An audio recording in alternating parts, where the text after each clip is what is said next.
కుటుంబ వ్యవస్థను దేవుడు ఏర్పాటు చేశాడు.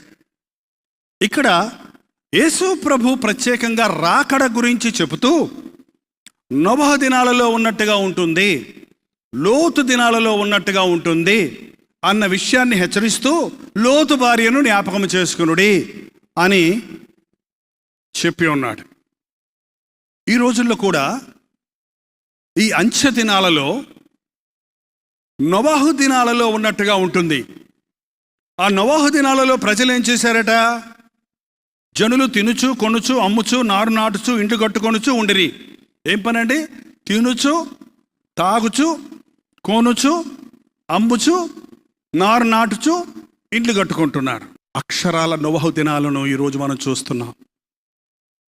దేవుడంటే వెక్కిరింతలు, దేవుడంటే ఎగతాళి, దేన్ని పడితే దాన్ని పట్టుకొని దేవుడు అంటాం. యేసునామాన్ని ఉపయోగించి దొంగ సేవ, దొంగ బోధలు, దొంగ